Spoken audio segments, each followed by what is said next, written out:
So my name's Al Turner. I'm sort of stage host, content person for CHS today. I just wanted to give you, if you haven't been to any sessions, I just want to give you a bit of a background. If you have, you're going to listen to this again. So essentially, CHS, we've been doing content for the last few shows. And it's all, if you can't see that, it's all been about growth.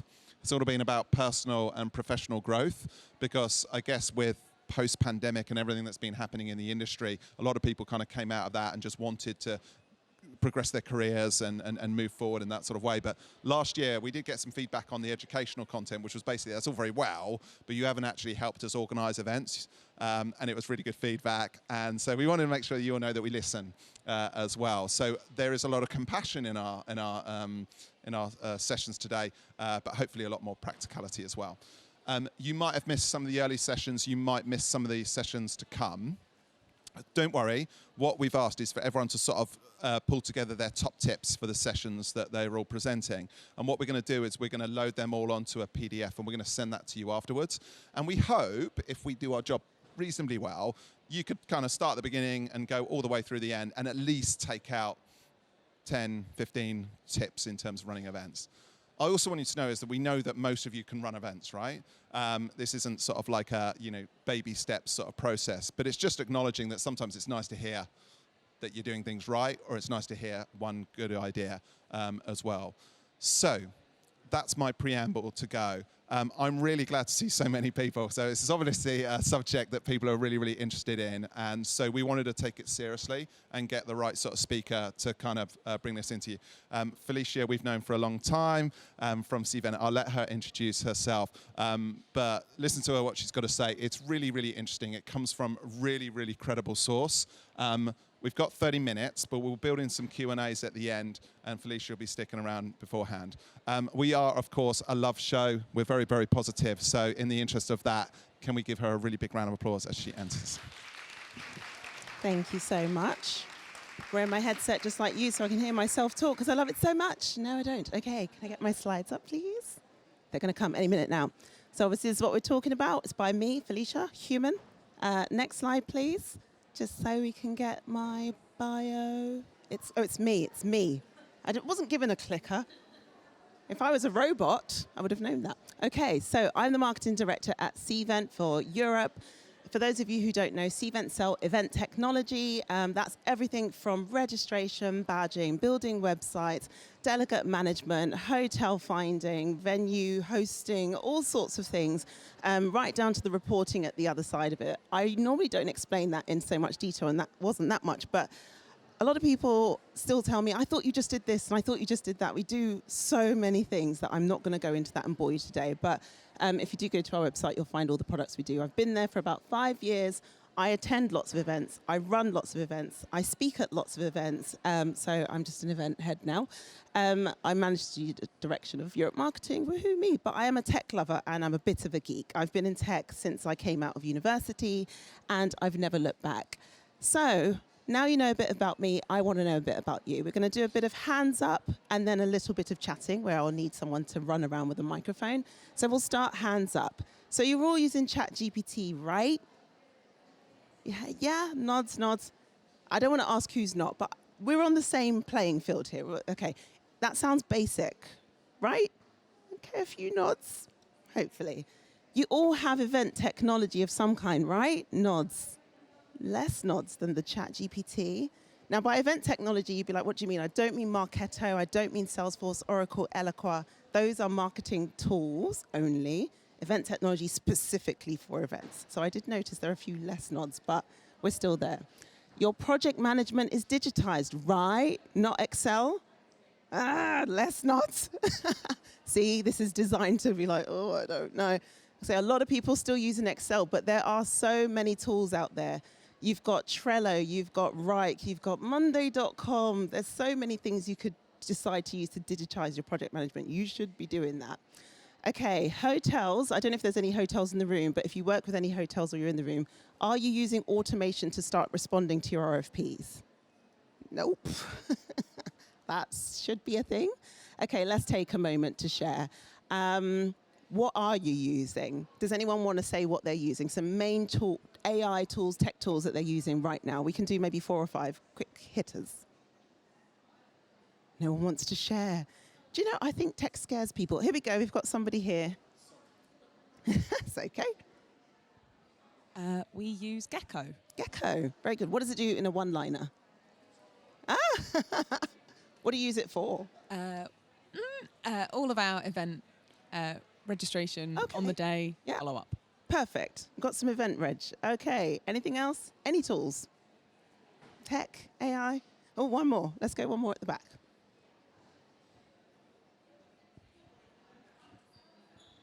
One you've spoke about, Monday.com.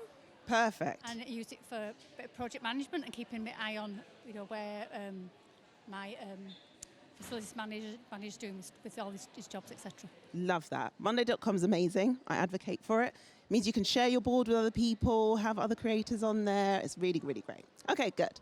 So if you are doing any kind of event registration, are you using registration paths?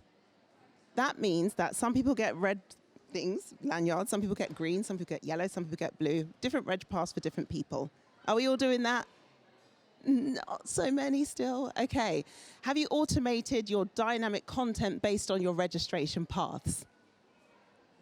We got some nods. Do you see this is getting more complex as we go? We started from the beginning. It was all, chat GPT. And now we're at like, okay, your content is automatically captioned and translated. Yeah. You are on it.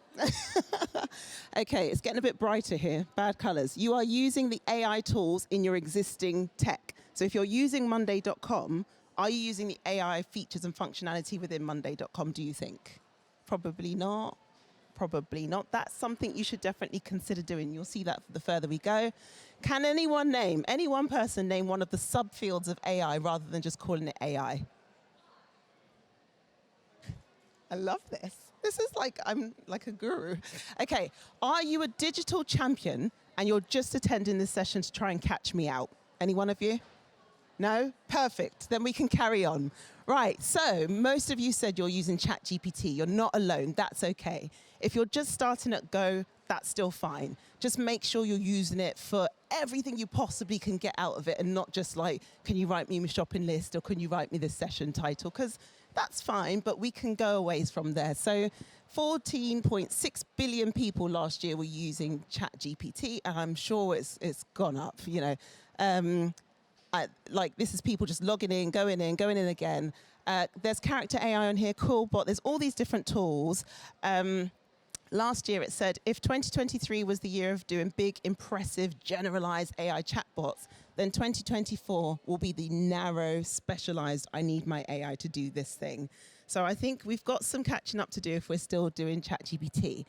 If I run out of time, because this session is only half an hour, try and scan this QR code. We wrote an ebook for event planners on how to master using AI. That's everything from what kinds of prompts you can write to what you can use ChatGPT for and to do, to the next tools that you could possibly try and think about picking up and using. If I run out of time, that means at least you've got something you can take away and say, right, I know how I can do better in my job. Hopefully that gave you enough time to take that QR code, and I'm going to move on.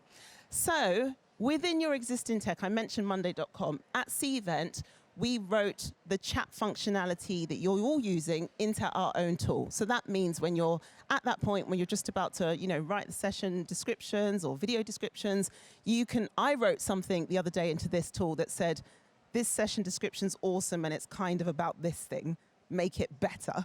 And it really did. And I was like, fantastic. I don't even need to think anymore. So not having to go outside of the tools, back into the tools is very, very useful. And you can do that with most pieces of technology you're already using. As it says here, turn first drafts into final drafts. You can say, I want it to be more playful. I want it to be more verbose. I want it to be more concise. And it will just pop, pop, pop. And you can rewrite as many times as you like. At Cvent, we're writing this type of writing. In fact, we've done it. It's already done into registration, video center, the Cvent supplier network. So those RFPs I told you about, we're enabling hoteliers to just be like, here's my response. Like it just goes out, automate, because it knows who you are and what you're going to say. And then into the attendee hub, which is our virtual offering. So that's just the start of the AI journey. We're also writing in AI-powered session recommendations so that for the attendees, it's not just about the planners, it's about the attendees saying, I don't know what I want to do, I don't know what I want to see, especially when there's multi-day conferences with lots of different sessions. It helps you to say, well, I'm a marketer, where shall I go? And also recommendations on who you should meet. So that's a bit about Cvent. But let's go, I'm going to go real deep now. For all of you that were just like, I don't really use much, this is too much. So these are the different subcategories, some of the subcategories of AI. You've got all this cognitive computing, machine learning, deep learning, natural language processing, computer vision, all this stuff that you're just like, that's like, phew, way over my head. I'm never going to use this. How's it going to help me? But I am going to take this 30,000 foot view that I just gave you and I'm going to bring it into focus. Okay, so machine learning, we're just going to look at a few of this. It enables systems to learn from data, improve their performance over time without necessarily being programmed. It makes predictions and decisions based on those patterns. Predictions and decisions. If anyone's old like me, you'll know who that person is that's coming into focus. Example, so you think Netflix or Amazon, it's like, I've seen you, I know what you like, I think I could recommend this next. So that's what we're talking about when we think about, as event planners. Down here, I've written, how is that useful for your events? There's got to be some ways. I want to get your brains thinking, okay, what would those recommendations do for my audience? Think about this. I'm going to give you something. I always talk about continuous engagement of events. Today is just a day, a moment in time, but I've given you something to continue this session's journey, which is a book. So that's the next thing that I've recommended for you to go and do after this session. So even if, again, you could switch off right now, you've got something you could walk away with. What if you could just continuously do that for people where it's like, you checked into this session, therefore my machine says, here's what you should do next, here's what you should have next, see next, explore next, right? I think that would be fantastic. Let's move on, let's do another one. So natural language processing. So natural language allows machines to analyze text data, understand sentiment, extract entities, and generate natural language responses. So here we've got things like chatbots. We use Drift a lot. So chatbots will appear when you go to our website and it starts talking to you and says, hey, how are you? What would you like? We used to have to program every single line of that frickin' bot. Right, it's like, if someone says this, do this. If someone says that, do that. Now, what are we doing? We use the AI that already exists within Drift. Thank God for that, because it means that I am much more inspired as a marketer to put chatbots in more places. So imagine on your registration forms, someone's stuck, doesn't know what to do, and the chatbot's like, you look like you've been hanging around there a while, like, what can I help you with? Or if you come to the website page, you've already registered, but you're like, what time does it start? Where do I go? Just talk to the bot. You know, event planners, poor event planners don't want to have to deal with these same questions all the time. I know it. Digital assistants, Alexa, Siri, what could we do with that at an event? Who knows? Future's bright. Sentiment analysis. So I used to use Hootsuite back in the days. Anyone heard of Hootsuite? Yeah, a few nods. Hootsuite has been doing this for years and years, where it trawls social media and it says people are kind of positive about your brand, or people are a little bit negative about your brand. People are feeling this way and that way.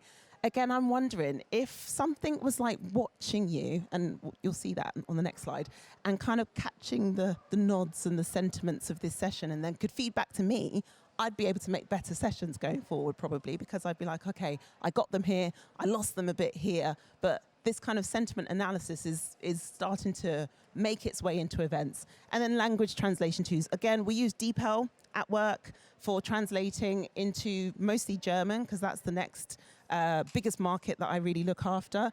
And it's a much more natural way of translating German. I ask my German colleagues and they say, yeah, like I wouldn't live without it. I wouldn't use most of the other tools that are on the market. So I'm pitching for all of these companies. I should get something from them. But anyway, start thinking about how you could use these things. These are simple tools. That big thing at the top that says natural language processing sounds ridiculous. But if I say Siri, Alexa, you're like, that's much more accessible. These things are there already, so don't worry about the big names. So computer vision and robotics. So the two things here I put together because most robots need computer vision to be as functional as they are. So if you think about these little hotel things that are starting to go around and say, I bought your shampoo, thank you, have a good day. These are the robotics and the computer vision tools that are coming together. Again, I see these things at events all the time. They're a bit, I've put down here, gimmicky, maybe, or useful. I don't know. a lot of people start to think that these tools are gimmicky, like Google Lens. It was like, what are we really going to use that for? But actually, these autonomous vehicles and these autonomous things are starting to remove the amount of work that has to happen on the manual, laborious, reductive tasks that we don't want to have to do over and over again. So in the session description, it said, and how much does it cost? And I was like, I don't know. I don't know if I'm going to be able to answer that question, how much all your different event technology costs. I'm just going to check my time. Good, I'm doing quite well. So I was like, I can't come here and say I don't know. So I'm going to have to strike that out and say, okay, can't tell you I don't know. What about it depends? Depends on what you're doing. It depends on what you want. So let's start simple. Are you playing around with technology? A lot of people are. They're just dipping their toes in the water and they're playing around. And that's absolutely fine. Don't let anyone tell you it's not. But I would say choose a couple of pieces of tech. If you're really going to play around, just choose a couple and go deeper than the surface, because then you're going to get a lot more out of it than just saying, oh yeah, kind of tapped this and something small happened. No, just really get in there. And then also choose the tasks that need doing. So if there's some things that you're like, it's definitely this task and it's definitely this tool, I think you're going to go a very, very long way, because you're going to figure out, you're going to become a master of that tool, and then use what you've already got. So I've been saying it throughout this, use a technology you already have, or make a choice now and invest in something and just go for it. And then experiment, rinse, repeat. Give it a fixed period of time, do the experimentation, then go around the cycle again. The cost of this is mostly free. I've put mostly free-ish because normally when you dip your toe in the water of some new piece of tech, it is mostly free, especially AI tools like ChatGPT, as you know.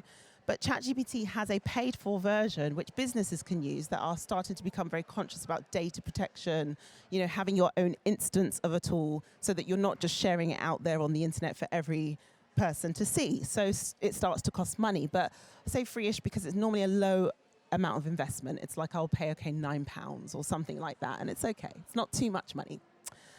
And then let's go back to this. If 2023 was a year of big impressive, 2024 is narrow and specialized. So if you're looking to go from go, that starting point, to tech savvy, you need to start to talk more. So what I did at the beginning of the session, where I was like, who's doing this? Who's doing that? Getting to know you. You need to do that in your place of work. You need to understand what your other colleagues are using, what your friends are using, what your peers are using, and share that information, because if you start going it alone, you will get disenchanted very quickly, because it's really hard to go by yourself. I think the session we just had was like, find your support network. You need your tech support network as well. It doesn't have to be the organization that you are buying from. It can be your organization you work with. And then decide where your critical savings should be. So similar to choosing the task, where do we need to save? I'm going to ask you a question to wake you back up again. Has anyone been told to do more with less? Has anyone been told we don't need to backfill that position because you could probably do those 10 jobs without getting another person? Yeah? Did anyone lose staff during pandemic and we just never got them back again? Okay, so all these things are true. This is where you need to decide, okay, I don't want to have to do the job of 10 people. I can't. We will break. It's not sustainable. So you need to pick the tasks where actually that was Samantha, God bless her soul, she no longer works here, but now Samantha's AI because I'm not doing this, right? So that kind of thing is we've been doing it at work a long time, I tell you. I think our tech team's quite upset with us.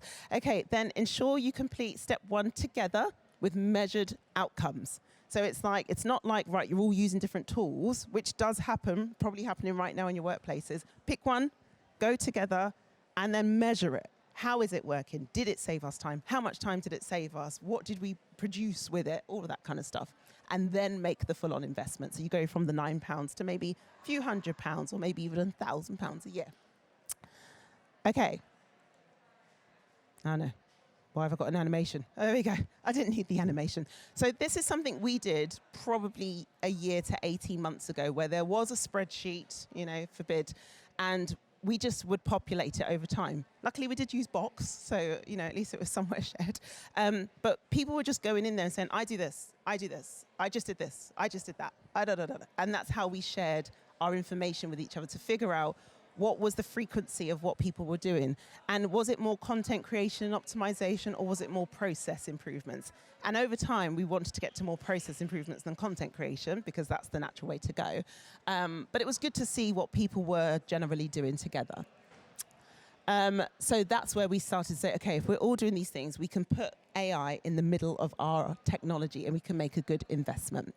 But stop, wait, warning, warning. Before you do that, you need to consider the data protection issues that I touched on earlier when it comes to AI. Now, this is a very nitty-gritty slide. It's lots of words. But what it's basically saying is, before you make that larger investment in a fixed piece of technology that everybody's going to use, you have to make sure you vet what you're about to use over these different things.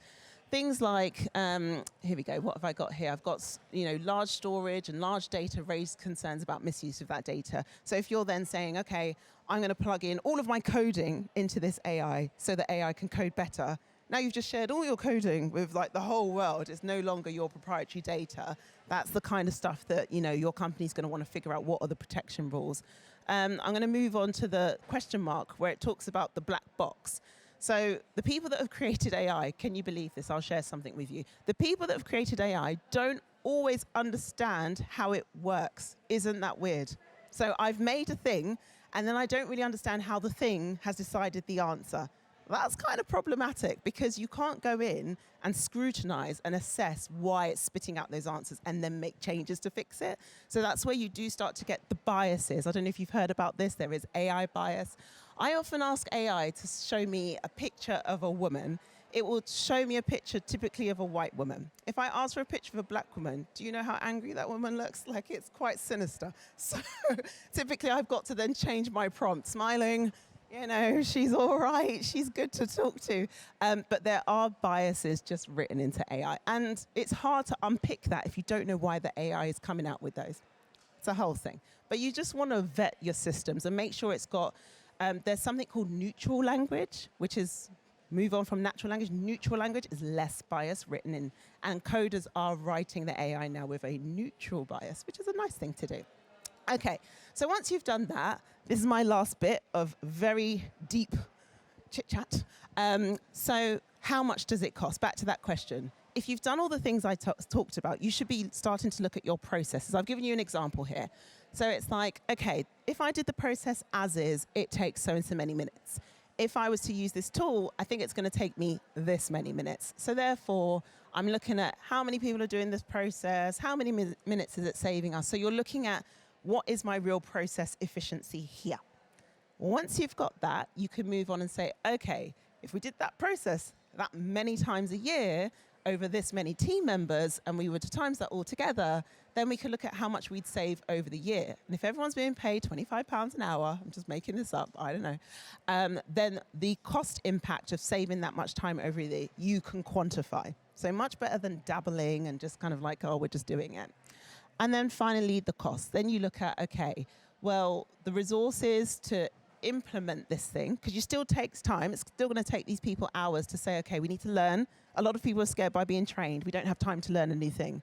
But if you look at how much time it's costing you to do the thing versus how much time it's costing you to implement the new thing, you're probably going to find a lovely middle ground where actually the total resource cost now is less to get the new thing than what I'm currently doing. So you have to measure it from end to end, and that's why measurement is super important.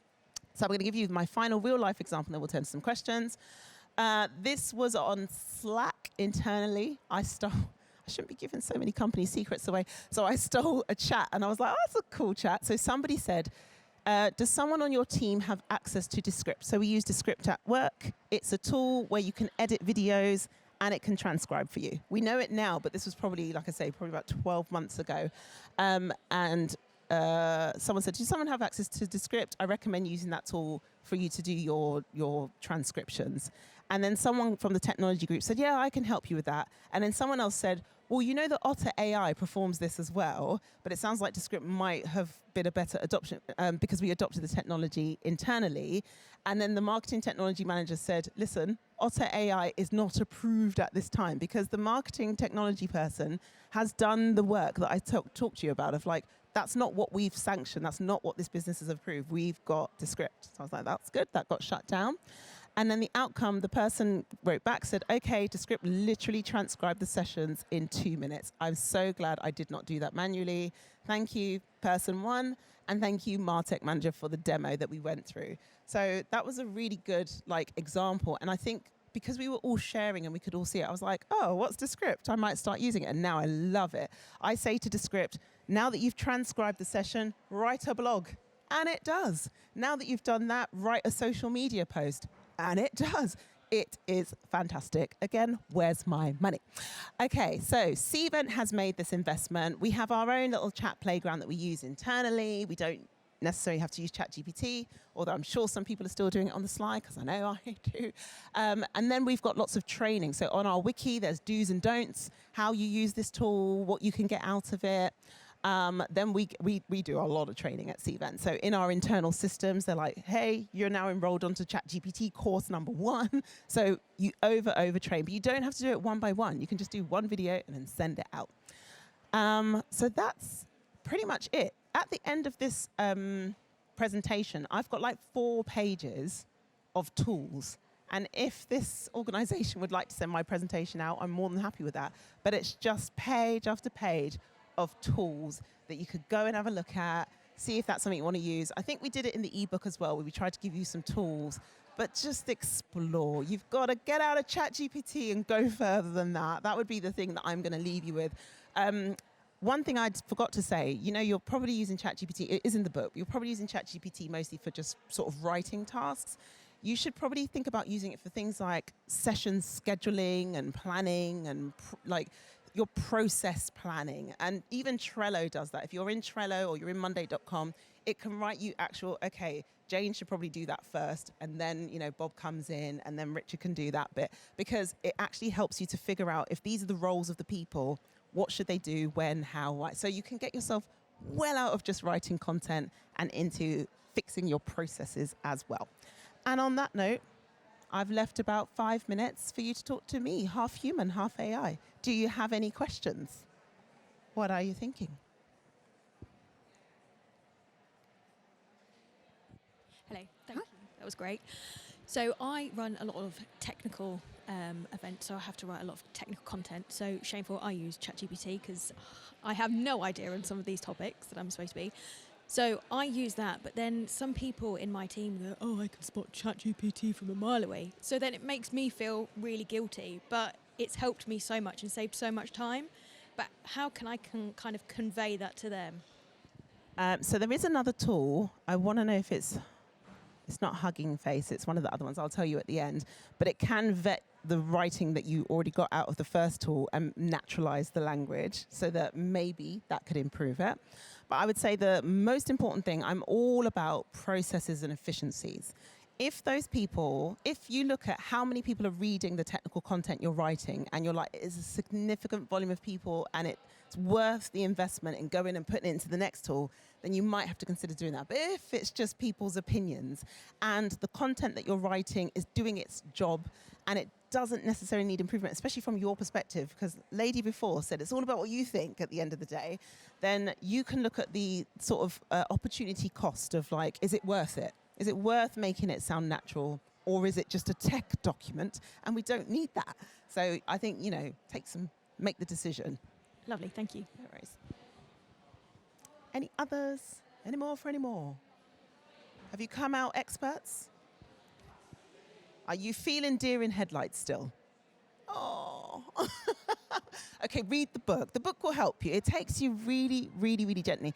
And I think one of the things, I'm going to go and talk about this at IMEX as well. One of the things we spoke about recently was a lot of people are feeling that feeling of like, oh my gosh, what do I do? And I feel like we've been told for years we're not techies. People just say, I'm not techie, I don't know. You really don't have to be. A lot of these tools were written for people that aren't. And you have to play. It's so, so important. You've got to go and press buttons and just make stuff that don't make any sense. And over time, you'll be like, oh, actually, I'm starting to get it now.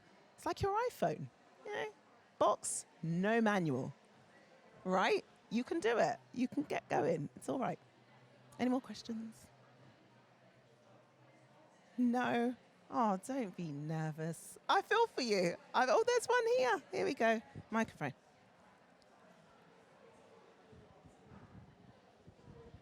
Hi, thank you. I work for an educational group, and I work in their events team. Now, we get so many emails, as you were saying, about the same question when it comes to events coming up. But because of an education, because we're working education, the security team have like very strict restrictions on what we can and can't have.